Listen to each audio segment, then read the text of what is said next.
Okay, next we'll talk about encryption. This thing about encryption, we've roughly discussed before, right? The process of turning plaintext into ciphertext is called encryption. Conversely, the process of turning ciphertext back into plaintext is called decryption. There must be decryption where there's encryption. Without decryption, it's destruction, it's a crime. Here, of course, it feels like, at this moment, hash, he said, just report my name. Indeed, you say hash, this thing. You transform the original text into a fixed length output. It cannot be reversed. Can you consider it a kind of destruction to this original data? If you don't keep this original, if you send this thing out, others simply relying on this result cannot deduce the original text. So many people, when encrypting, say this hash is said to be this. Some people like to say something, what? MD5 encryption. What is this thing? How did MD5 become encryption? It's just hash. It cannot be called encryption. Can it be decrypted? It cannot be decrypted.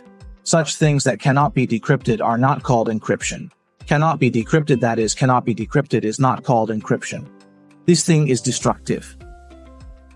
Here is about the key and algorithm. These two elements are indispensable. This is a concept in modern cryptography.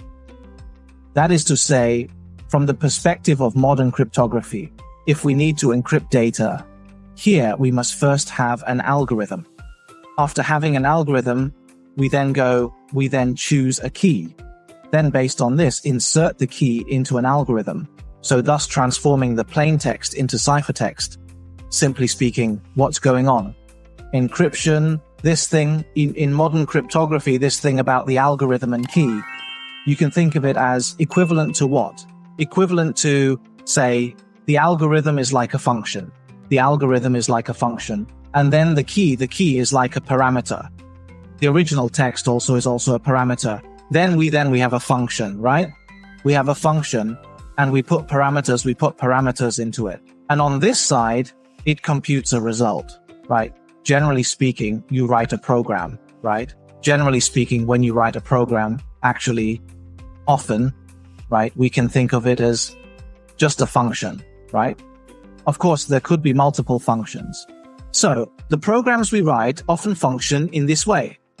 When our program needs to run, many programs, right, we need to include input parameters.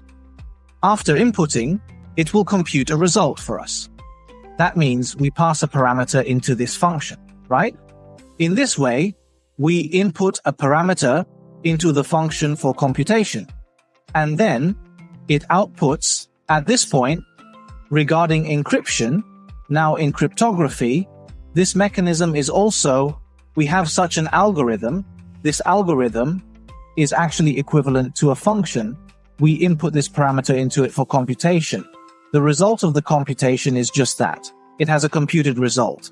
And if we input plaintext as the parameter, that is, if the original text is plaintext, then the computed output is ciphertext. This is called encryption. If the original text is ciphertext and the output is plaintext, then this is decryption. Now in cryptography, encryption is completed through the key and algorithm. Then ciphertext can be transmitted over an untrusted network to the other party. For example, the internet or public networks, where encrypted data can be sent through these untrusted networks to the recipient. Good. And then on the recipient's side, by entering the key into the algorithm, decryption is completed. And this is encryption and decryption. This is about encryption and decryption. And decryption.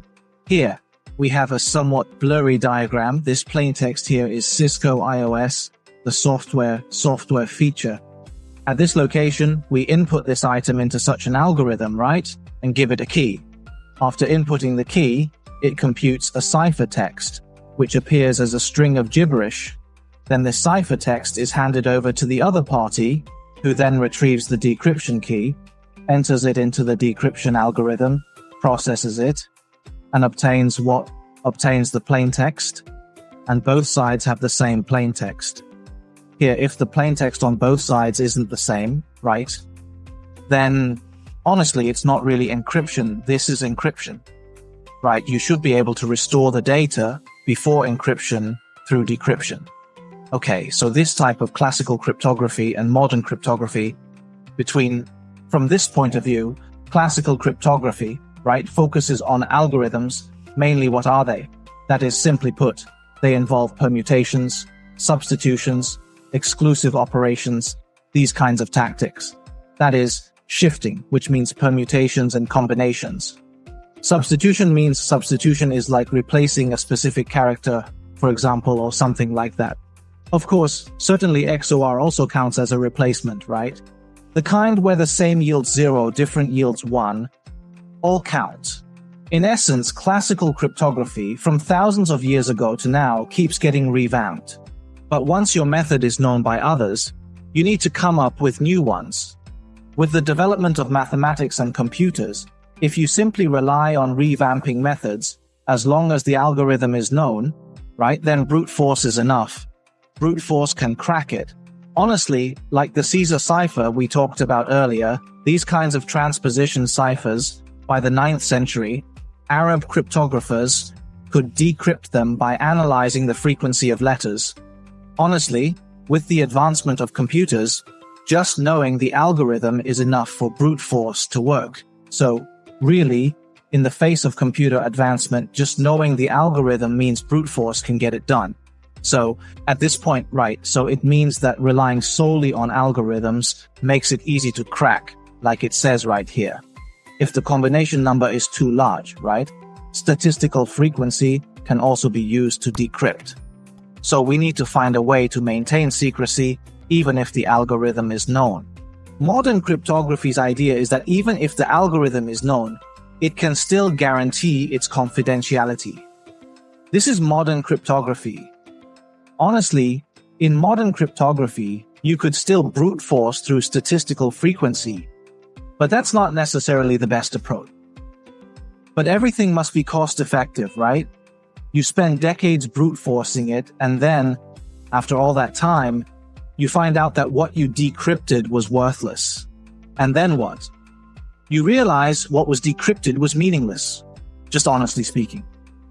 For example, you spend decades, and then decrypt it, and finally you decrypt the intercepted ciphertext, and find out that it's just saying actually what Powell had was actually laundry detergent. Decades later, decrypting it was useless. Decades later, it's pointless. Even Saddam was already dead by hanging. So, modern cryptography is about us.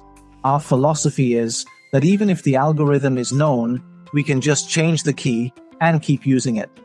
Okay, so the emphasis in modern cryptography is on the key, which requires significant computational effort to crack, making it relatively reliable. Then, we talked about cryptographic sticks before. You see this thing? It's like that. Later on, we discussed things like this before, these kinds of things. You say you created a mechanism, and then it can't be used anymore. Then, you wonder if there's a way from the development of cryptography to see if there's any product with such an idea. Over here, there indeed is something. It's this thing. Speaking of this, it's the Enigma machine, used by Germany during World War II, although it was cracked. Its concept carried many modern cryptographic ideas. The first thing is to say that this machine, similar machines existed before World War II. It was already a product, but of course the German military version was modified. They wouldn't use a commercial version, right? The machine had several rotors, each rotor with 26 letters. You set it to a specific position, which can be considered a key, right? Then, as you begin, say you press A, it might light up R at the top. You press B, it might light up S. Every press causes the rotor to move, changing the encryption key for each letter, possibly to R.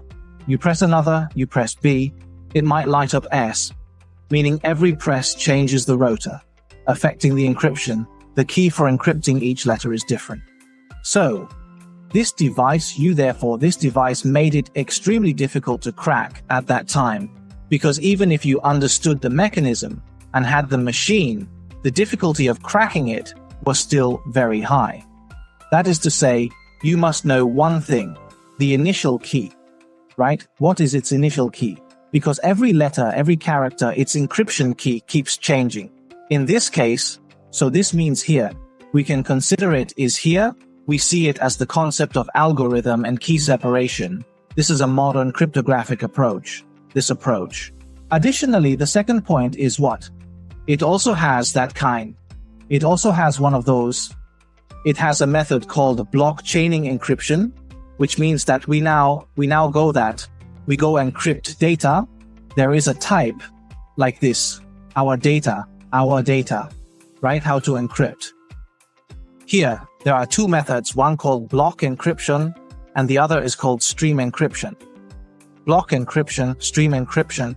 That block encryption means it divides the data packets into equal length blocks, and then encrypts each block individually.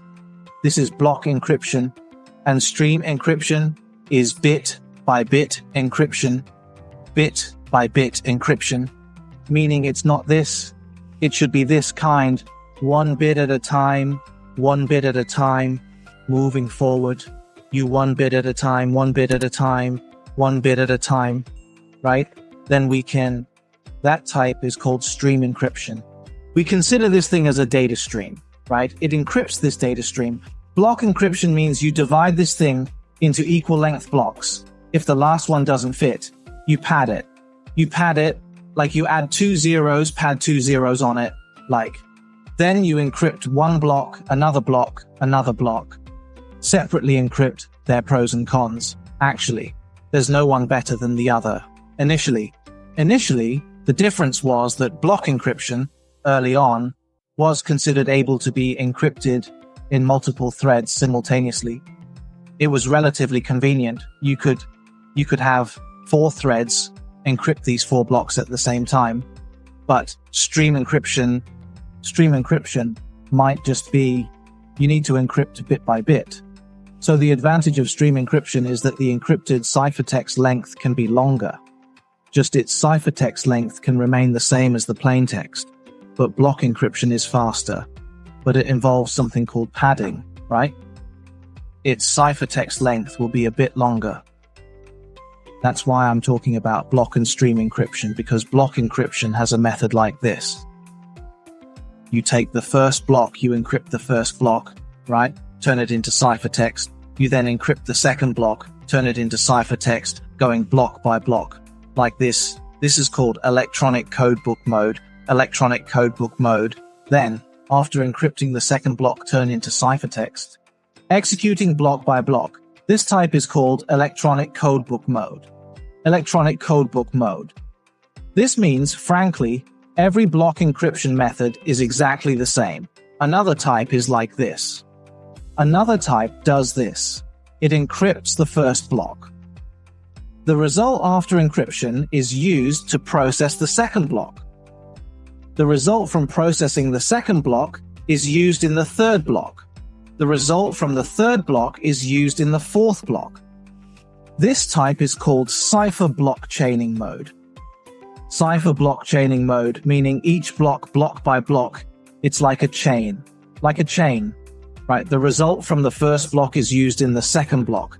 That type, this mode, electronic codebook mode, means you want to encrypt 4 blocks simultaneously, right? No problem at all, completely, no issue. Then cipher blockchaining mode, it's relatively more secure. So like our side here, just now, talking about this machine, after you press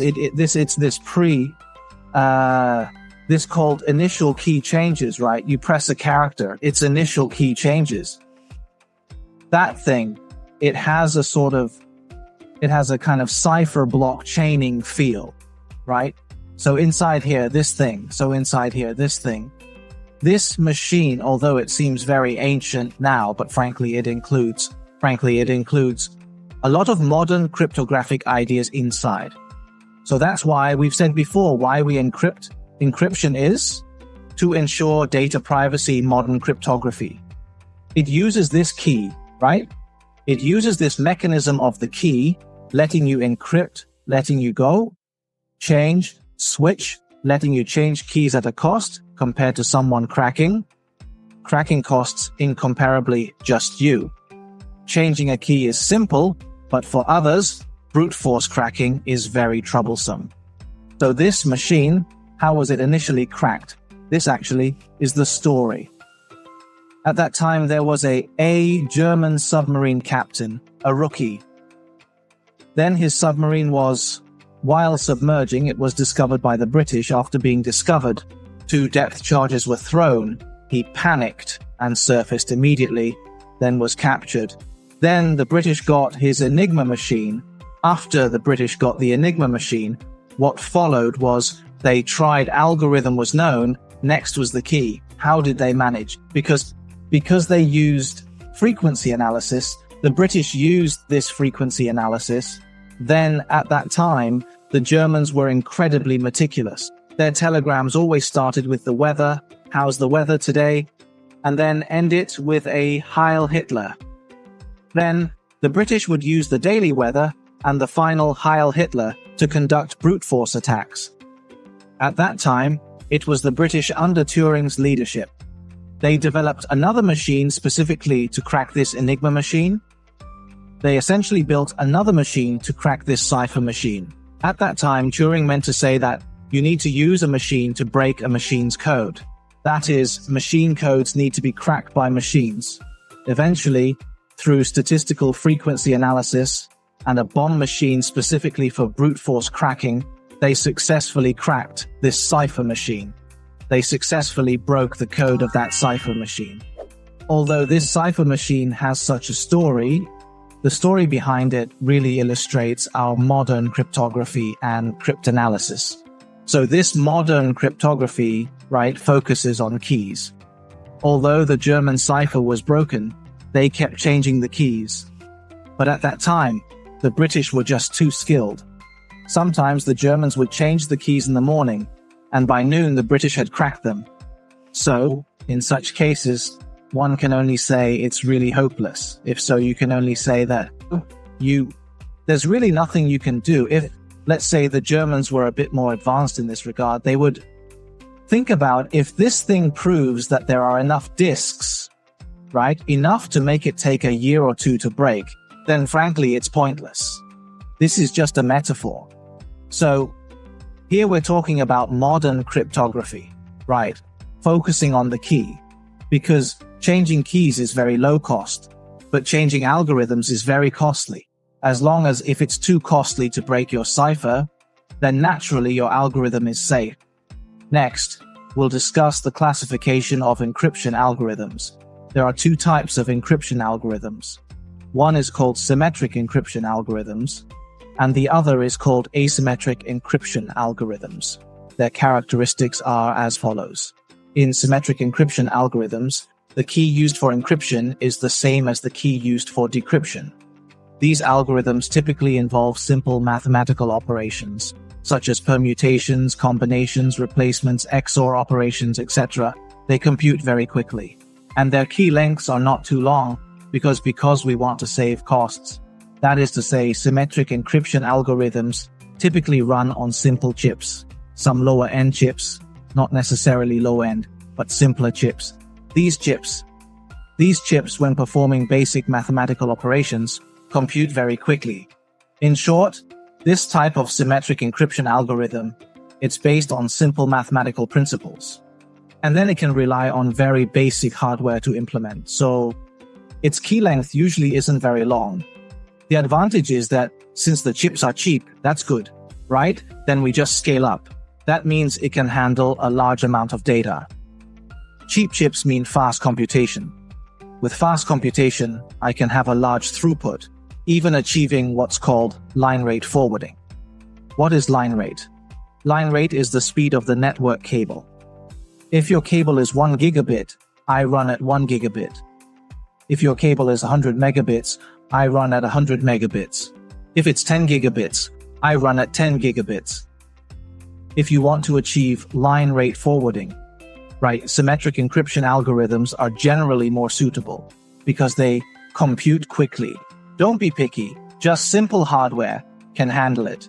Representative algorithms like DES, 3DES, AES, RC4 are all typical symmetric encryption algorithms.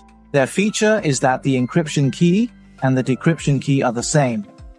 The other type corresponding to it is called asymmetric encryption algorithms, also known as public key encryption algorithms. These usually rely on mathematical problems and compute very slowly.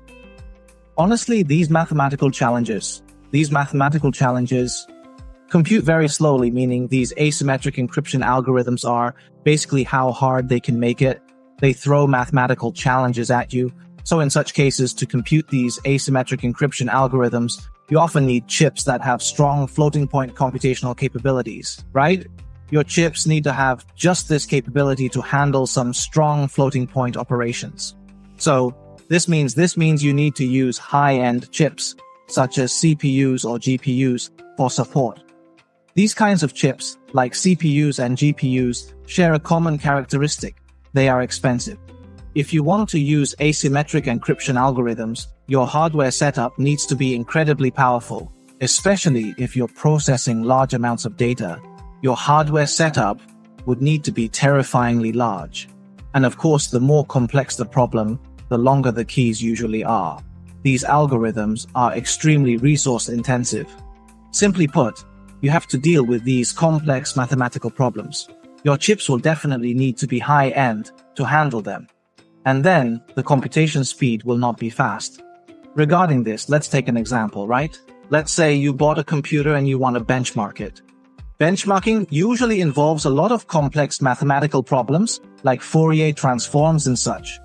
These are also used to measure hardware performance, like calculating PI, which involves calculus. These things can be used to test your hardware's performance, which shows they are resource intensive.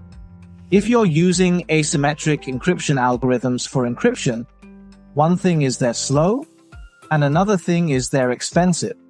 So they are only suitable for processing small amounts of data. If you're handling large volumes of data, it becomes very cumbersome. Another point is that the results from these asymmetric encryption algorithms are quite ugly. Why? We all know from doing math problems, right? When you get a result with square roots and exponents, these types of answers generally make people uncomfortable. Similarly, asymmetric encryption algorithms also produce results that are hard to look at. They are very long, hundreds of times larger. Say your original data was 1 MB. After encrypting with an asymmetric algorithm, it might balloon to hundreds of MB. Can you tolerate that? Would you still want line rate forwarding? Impossible, right? If 1 GB turns into 300 GB, it's like your 300 Mbps bandwidth effectively becomes 1 Mbps. Can you tolerate that? Definitely unacceptable. So, these asymmetric encryption algorithms, although they are designed for security, sacrifice a lot. They are only suitable for processing small amounts of data because the encryption key and decryption key are different. You encrypt with key 1 and must decrypt with key 2, but these keys are not arbitrary. They belong to a pair. These are known as a key pair, purely for security at the expense of many other factors. So, these algorithms are only suitable for handling small amounts of data. Their feature is that the encryption key is different from the decryption key. You encrypt with one key and need another key to decrypt. If you encrypt with key 2, you need key 1 to decrypt. If you encrypt with key 1, you need key 2 to decrypt. There is one thing. We often publicize one of the keys. These keys, we usually make one public, which is known as the public key, while the other is called the private key. The public key is then made public, published, while the private key is kept secret. Data encrypted with the public key can only be decrypted by the private key. If encrypted with the private key, only the public key can decrypt. The public key can decrypt, and think about it. If your public key is public, others can use your public key to encrypt content that only your private key can unlock. In this way, if others want to send you encrypted messages, they can use your public key to encrypt. Conversely, if the private key encrypts, then the public key is needed to decrypt. If you want to prove that something is sent by you, you can encrypt with your private key so that others can verify it with your public key. If it decrypts, it confirms it was indeed encrypted with your private key. If it cannot be decrypted, it means it was not encrypted with your private key. This action is called signing. So in this scenario, everything is based on one premise. You cannot derive the private key from the public key. Sorry, that was backwards. You cannot derive the private key from the public key. That is, you cannot derive the private key from the public key. Deriving the public key from the private key is not a big deal, since the private key is supposed to be secret. But you cannot derive the private key from the public key. This premise must be satisfied. You say, can you imagine if the private key could be derived from the public key? You say that if you could derive the private key from the public key, it would be meaningless, right? It would be like installing your home's security door lock backwards.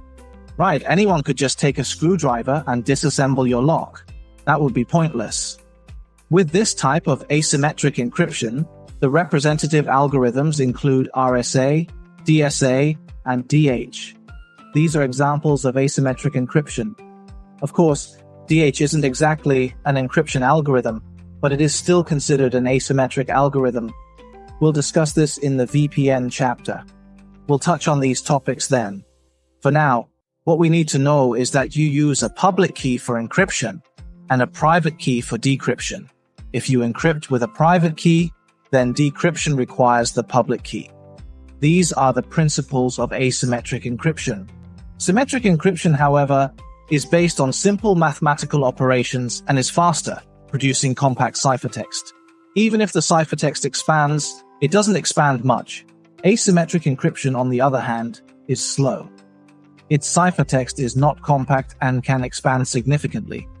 Therefore, it's only suitable for encrypting small amounts of data. Next, let's talk about privacy protection with these methods. If you want to ensure the privacy of your asymmetrically encrypted data, simply encrypt with a public key and decrypt with a private key. Here we have Alice on the left and Bob on the right. For plain text, if Alice wants to send ciphertext to Bob, she first needs to obtain Bob's public key. Then she encrypts her message with Bob's public key. The encrypted message can only be decrypted with Bob's private key. This mechanism allows us to securely encrypt information. As long as Bob's private key hasn't been compromised, the communication process is secure. And since the public key is public, anyone can obtain it, which isn't necessarily a problem. It's not a significant issue if others get the public key. Why? Because even though it's not a complete absence of problems, it's not critical. We will discuss potential issues later. In simple terms, the public key is public while the private key is kept strictly confidential. Conversely, if Alice wants to prove she sent a certain message, in real life, she would sign a document. In the digital world, how do we sign? Alice says she'll encrypt with her private key. Only her public key can decrypt it, so she encrypts the message with her private key. After encrypting a piece of content with her private key, she sends it to Bob, who can try to decrypt it using Alice's public key. If it decrypts, it proves it was sent by Alice. If it doesn't, it means it wasn't sent by her. Of course, you might think, would you encrypt a whole dataset asymmetrically? No, right? Alice, say, wants to prove a 300 MB document was sent by her. If she encrypts it, it might balloon to 90 GB. Would that be feasible? No, it wouldn't. So, do we have a way to make this digital signature not so large? We use hashing. Hash it first. Take the original text and hash it. We take the original text and hash it. After hashing, encrypt the hash result with a private key. It's not many bits, and even after encryption, it won't be excessively large. Then, we encrypt our hash result with the private key. This is called a digital signature. The digital signature can be attached to the original text and sent to the other party. Upon receipt, the other party uses Alice's public key to attempt to decrypt the digital signature. If they retrieve a hash result, it confirms the private key of Alice was used. If they cannot decrypt it, it suggests it wasn't encrypted by Alice's private key. If they can decrypt and find a hash result, they can further verify the integrity of the original text. Thus, by using a digital signature, we can ensure privacy, integrity, and authentication. Through this digital signature, we can guarantee both privacy and integrity, as well as source authentication. We ensure privacy. To put it simply, here's HMAC. HMAC and digital signature both can ensure privacy, right? Over here as well, integrity, source authentication, privacy. Oh no, this doesn't apply here. Digital signature doesn't include privacy. So it's about integrity and source authentication. HMAC, you see, can ensure integrity based on whether you have a shared key to determine if you are the legitimate other party, if you can match the code. This is HMAC, while digital signatures use private key encryption, along with hashing to ensure integrity and perform source authentication. Both can ensure source authentication and integrity, but actually, digital signatures are considered more secure. So, we can think of HMAC as a lightweight solution for ensuring data integrity and source authentication, while digital signatures are a heavyweight solution. HMAC is simple, but its security isn't as high because shared keys aren't as secure as public keys. Digital signatures, however, involve hashing the original text, then encrypting the hash result with a private key using an asymmetric encryption algorithm like RSA. The result is the digital signature, which is attached to the original text and sent to the recipient. The recipient uses the public key to attempt decryption. If the decrypted hash matches the original text's hash, it confirms the content hasn't been tampered with and the identity is genuine. If the public key can't decrypt it, it means the identity isn't genuine and the source authentication fails. If the hash doesn't match, it means the integrity is compromised and the document has been tampered with. So, if the public key can't decrypt it, it indicates the source isn't genuine. And if the hash results differ, it shows the integrity is flawed. It means the original document has been altered. Well, that leaves us with one issue. What is that issue? With the public key being public, now comes the troublemaker. On the left is Alice, and on the right is Bob. At this moment, Alice has her own private key and her own public key.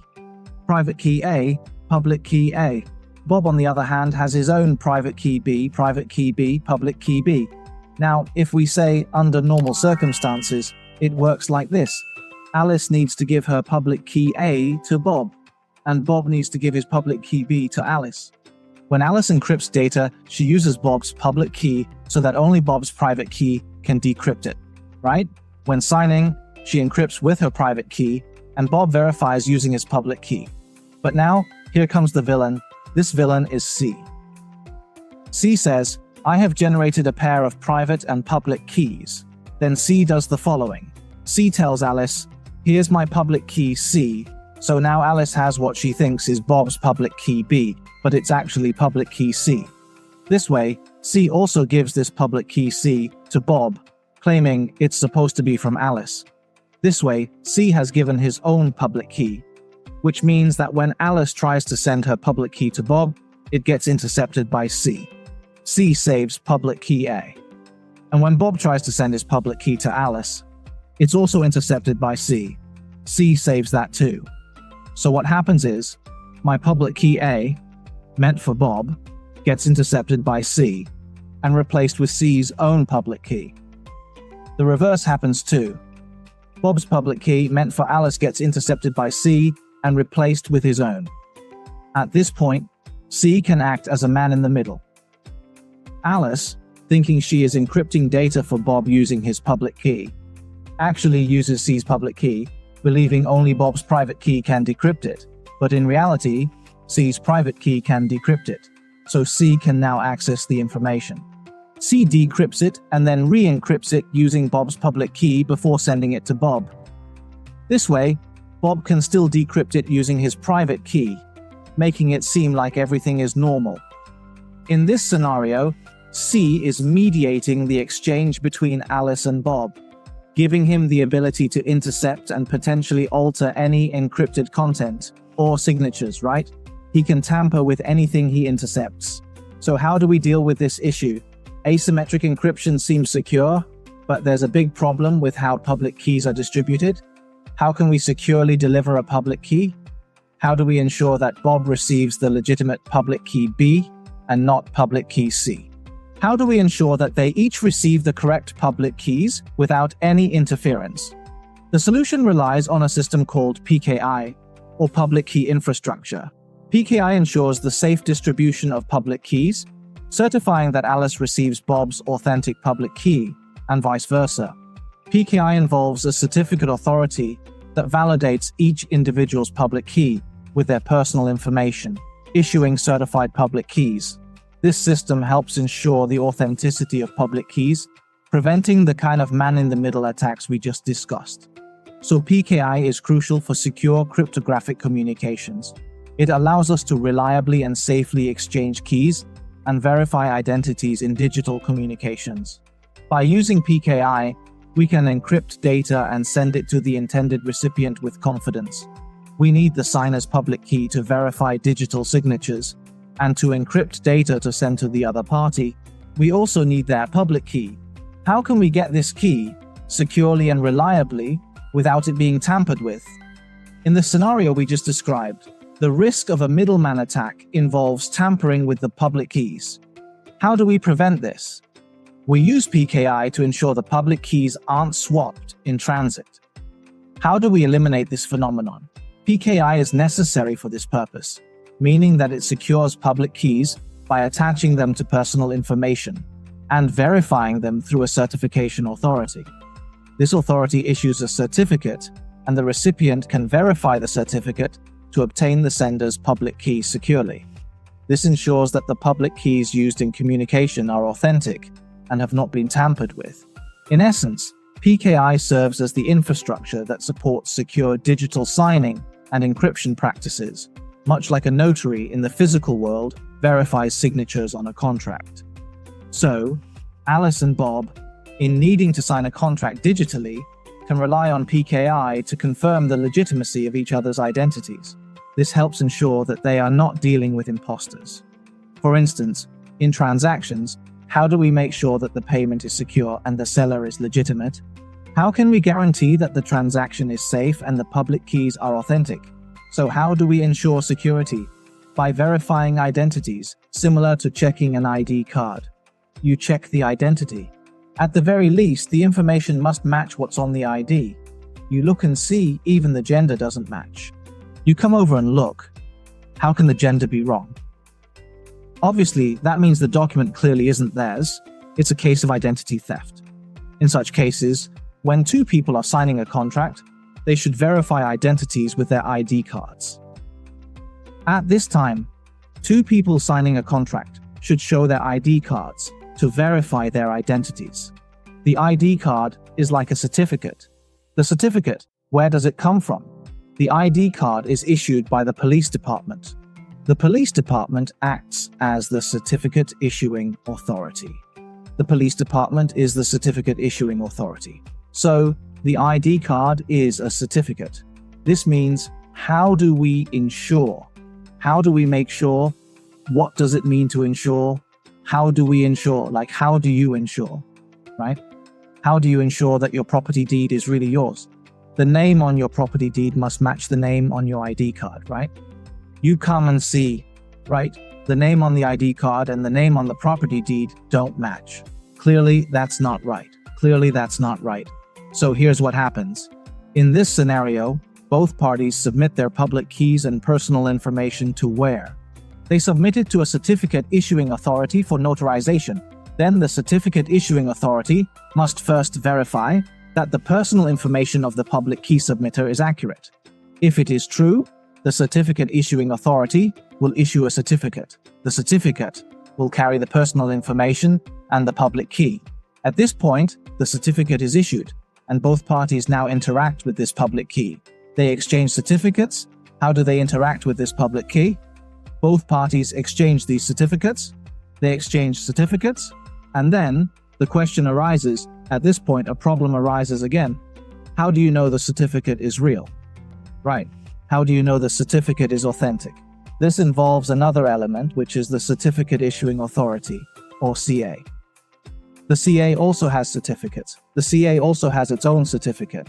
It also has its own certificate, its own certificate. It also has a public key and a private key. The CA's certificate also carries the CA's information and its public key. So, how does the CA issue certificates? It uses its private key to sign the user's identity information and public key. After signing, the result is a certificate. This means that to verify the legitimacy of a certificate, you just need to verify it through the public key in the CA's certificate. This confirms it was issued by the CA. This ensures its authenticity. You verify that it's really issued by the CA. That's it. It's like, for instance, you go to a hotel and they scan your ID card on a reader. If it scans correctly, it proves your ID is authentic. If they put it on the scanner and it doesn't scan, that indicates your ID has issues. If it doesn't scan, your document has problems. If it doesn't scan, it means there's an issue. If your document can't be verified, what exactly is your document forged? Or is the chip inside damaged? Both are possibilities. Or is it something inside your document that's faulty? Either case is possible. Similarly with certificates, is your certificate forged or has it expired? These are possibilities. So, through the certificate authority CA, these things are also possibilities. So here, we use the CA to validate the legality of user certificates. Through the CA's own certificate, we can check the validity of these certificates. The final question is about the CA itself. How do you verify the CA's own certificate? How do you ensure it hasn't been tampered with? This brings us to something called the certificate chain. What is a certificate chain? It works like this. A CA issues certificates to subordinate CAs, and these subordinate CAs, in turn, issue certificates to other entities. This creates a chain of trust where each certificate is linked back to a trusted CA. This chain ensures that each certificate can be traced back to a reliable source. This hierarchy of trust ensures that the certificates issued are legitimate. The root CA sits at the top, and subordinate CAs are below it. These layers form a structured hierarchy that ensures security throughout the network. Each layer verifies the one below it. This chain of trust continues until it reaches the end user. This system ensures that each certificate can be trusted. The integrity of this system relies on the secure issuance and management of these certificates. Ultimately, the system is designed without needing to consider how many layers are involved. The end user receives a certificate that is securely linked back to the trusted root CA. This root certificate forms the foundation of trust. The subordinate CAs, in turn, issue their certificates based on the trust granted by the root CA. This continues down the line, ensuring that each certificate can be traced back to a source that is known and trusted. This means that we can verify a certificate chain by checking each certificate against the one above it, ensuring the integrity and authenticity of the data.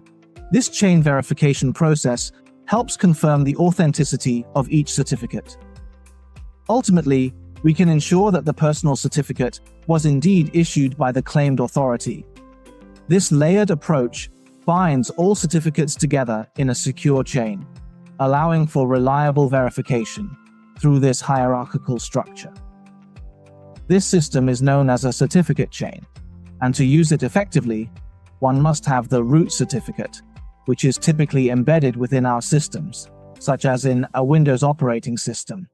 This root certificate is pre-installed, and if any updates occur, like a new root certificate, it's updated along with the system. Once installed, the root certificate ensures secure connections. And if the CA updates its root certificates, those updates are included in system updates, ensuring that your device remains secure. With these updates, new root certificates are added to your system, keeping it up to date. In general, software developers and manufacturers ensure that the integrity of root certificates is maintained, as compromising them could jeopardize their business. They wouldn't risk their reputation or business by tampering with these certificates, because numerous security firms monitor these certificates closely. For example, some security software will conduct a system check and score your device, highlighting any potential issues, such as tampered root certificates, which could lower your score. This ensures that forging these certificates is extremely difficult, thus maintaining the security provided by the certificate chain and CA system. By using this chain and CA, we can ensure the security of user data. This system provides a robust framework. Users can securely transmit their public keys to recipients. This involves verifying personal information, which is typically done out of band. For personal information verification, the method usually involves external validation. Users submit their personal information and public keys, typically through a certificate request file. This is how it works. Users send their personal information and public keys in a certificate request file to the CA.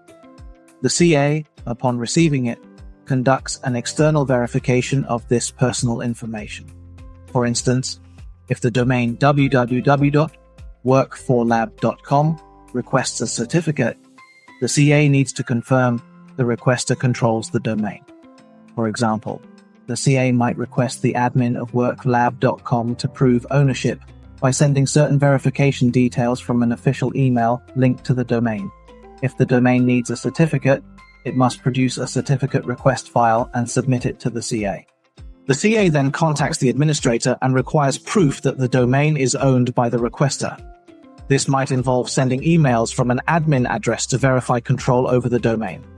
For instance, they might need to send documents or perform actions that only the domain owner could perform, like sending verification codes or other forms of proof to demonstrate control. This could include showing that the personal details registered with the domain match those being verified. Such details might include phone numbers or other identifiable information. For example, if there's a phone number associated, a verification code might be sent to it. This code then needs to be confirmed, validating that the requester has access to the phone number listed. Various methods are available for this validation, ultimately ensuring that the requester uses an official channel to send the proof. The admin email, for example, would be used for this purpose, serving as a primary method to ensure legitimacy. This out-of-band verification helps to securely confirm the identity of the requester.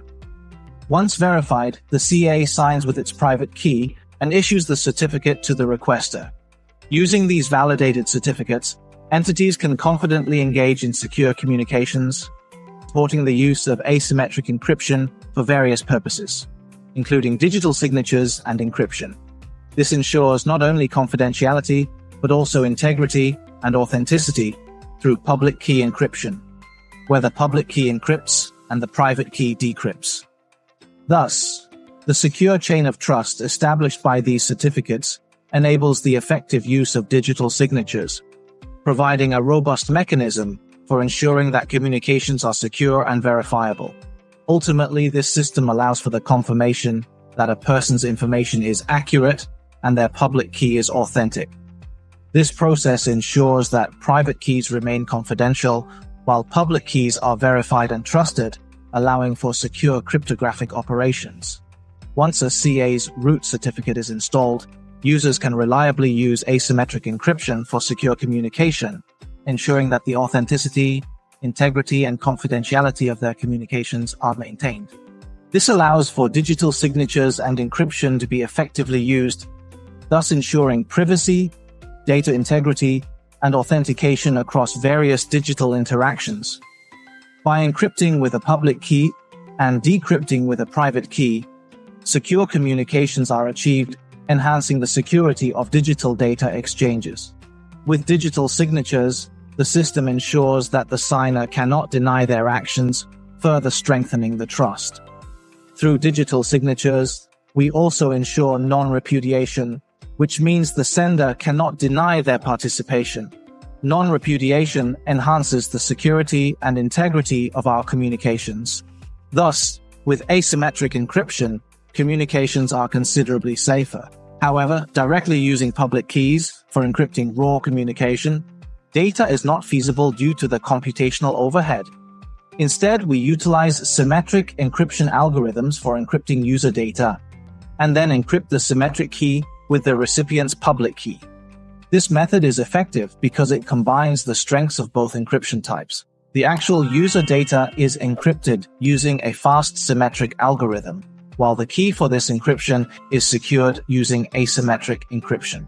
This method is called a digital envelope, which securely wraps the symmetric key within an asymmetrically encrypted packet, ensuring that only the intended recipient can decrypt it using their private key.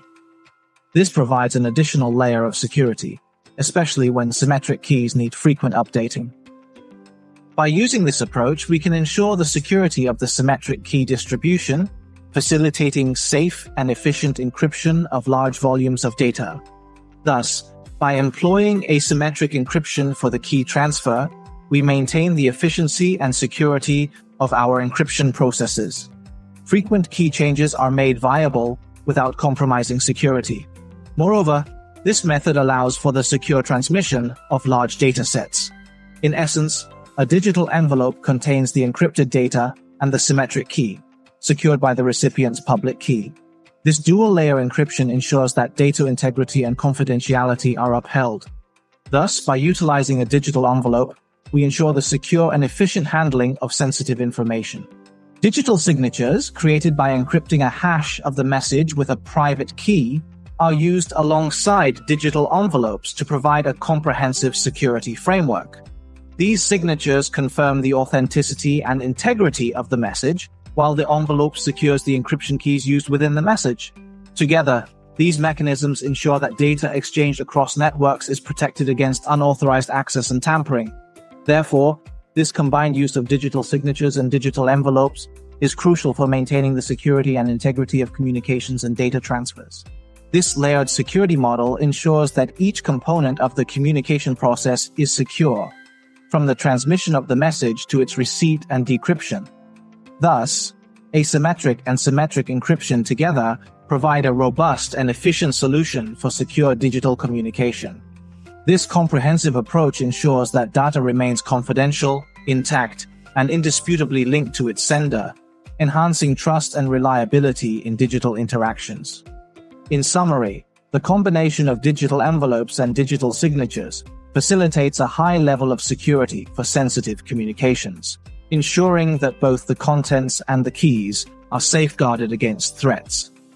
Digital envelopes thus play a critical role in the protection of digital data, making them an essential component of modern cybersecurity strategies.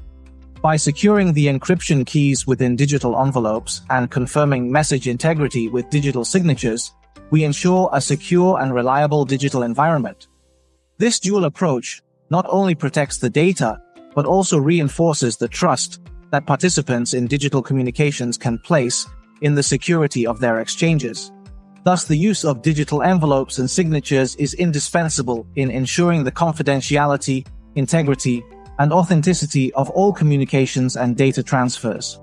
Why encrypt hash results? Because original documents can be lengthy, encrypting a hash, which is a shorter representation, saves time and computational resources. Hashes also allow the verification of data integrity, ensuring that the data has not been altered in transit. Sometimes certificates need to be revoked, such as when keys are compromised or policies change, which is handled through the certificate's revocation list. For example, if your private key is compromised, it's akin to losing your physical ID. You might place a notice in the newspaper, not that it retrieves the lost item, but it disassociates you from misuse of your ID. Similarly, if your private key leaks, you can revoke it.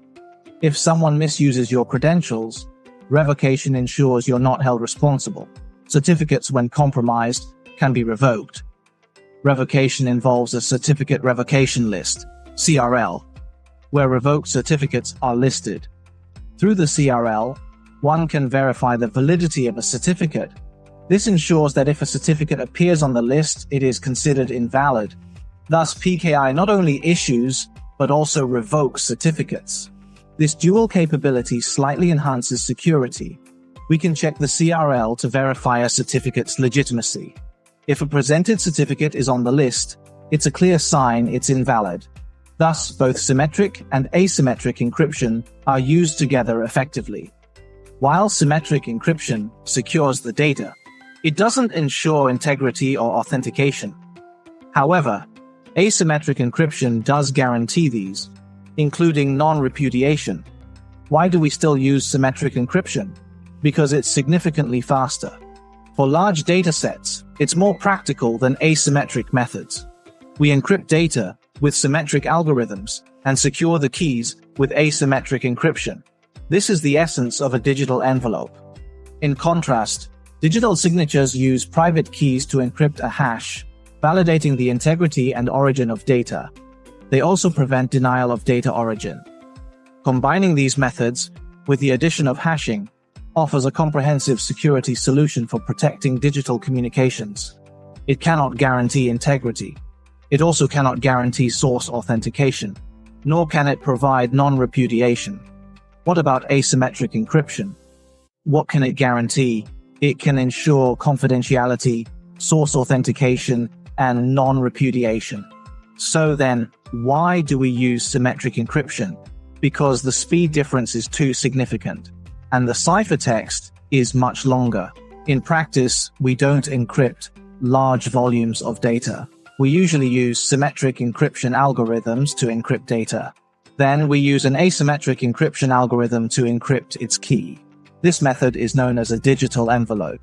Furthermore, we use the private key to encrypt the hash result, which is known as a digital signature. Thus, we can effectively combine symmetric and asymmetric encryption algorithms. Additionally, we incorporate hashing algorithms, allowing us to use these two methods together, thus enabling an effective integration of both cryptographic methods. Of course, we also add the hash algorithm, right? This allows the two technologies to be used together. That's how we can effectively utilize both.